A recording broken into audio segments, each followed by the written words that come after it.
Hello guys, magandang araw.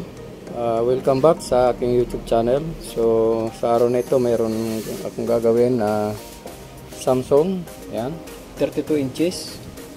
Ito guys yung model UA32FH 4003R ordinary TV. So problema guys nito, wala siyang standby light. Wala yung standby light. Ibig sabihin, wala siyang power. Okay, so paplagin natin at papakita ko sa inyo problema nito. Ayan, saksak na siya. So mapapansin natin guys, wala siyang standby. Okay, so check natin ang power supply nito. Okay, so yan, plug natin at buksan natin.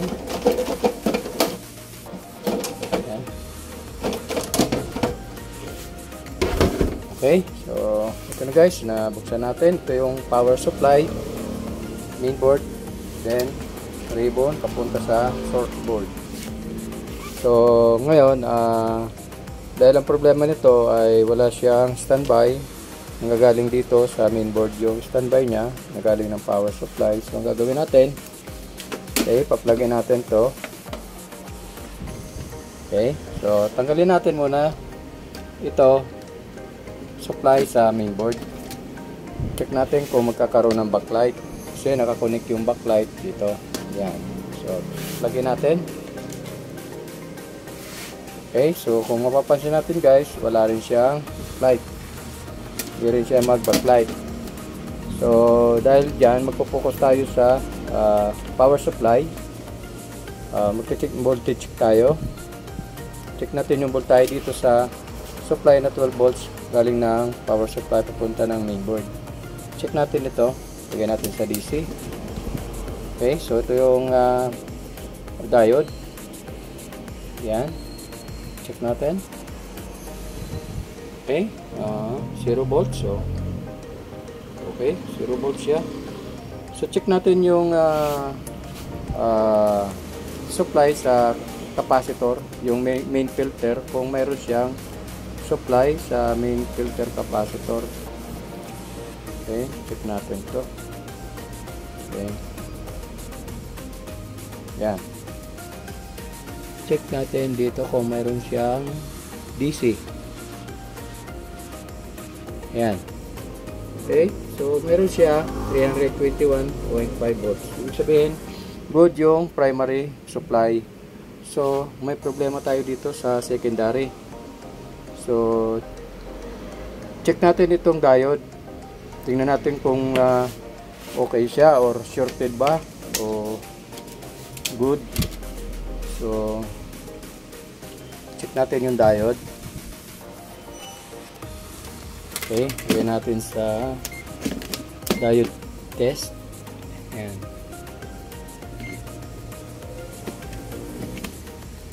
Ayan, diode test tayo. Ayan. Check natin ito kung shorted ba o ano. Yun. Shorted siya guys. Okay. So shorted yung diode kaya wala siyang supply na pumupunta sa main board. So tatanggalin ko guys itong board at palitan natin itong diode. Okay. Okay.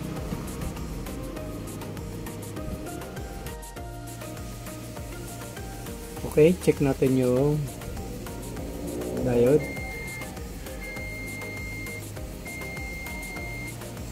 Okay, short, papalitan natin.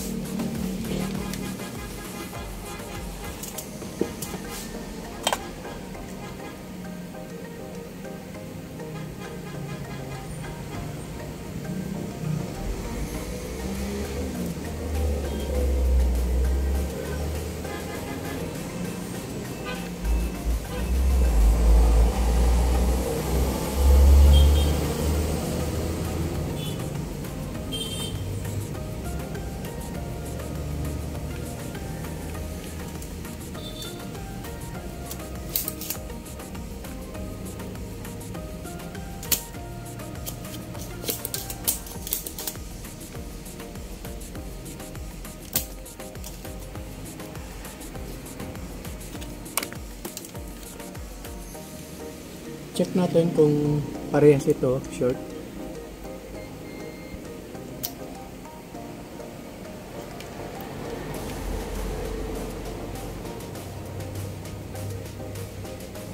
Okay, so isa lang yung short. Ito, buo pa siya, oh. Okay, so ito na guys yung ipapalit ko.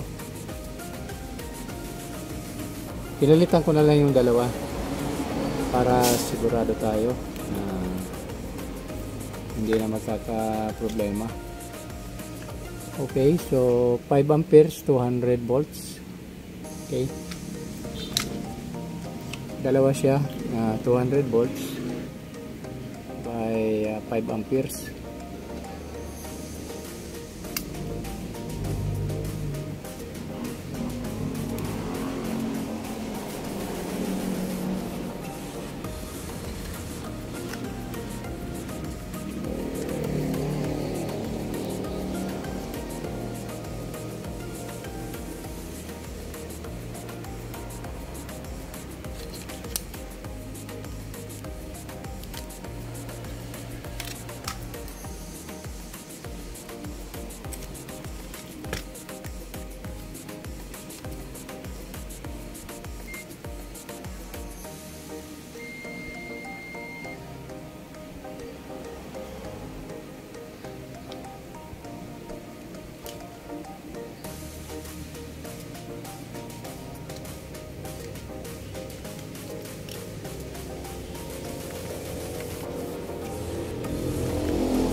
Okay, check natin yung voltahe kung meron na siyang output.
Okay, so plugin natin.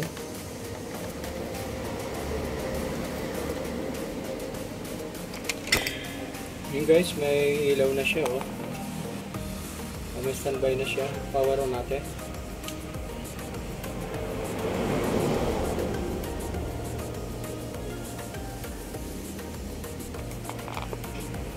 So yan guys, mayroon na siyang display. Ayan, meron na siyang display, oh. Okay, so ito na guys yung ating ginawa. So may power na siya, may display na siya. So ang naging problema lang nito guys, yung sa power supply, yung diode, nag-short yung diode na isa. So pero ginawa natin, pinalitan natin yung dalawang diode. Okay, so ito na guys, thank you sa inyong panonood.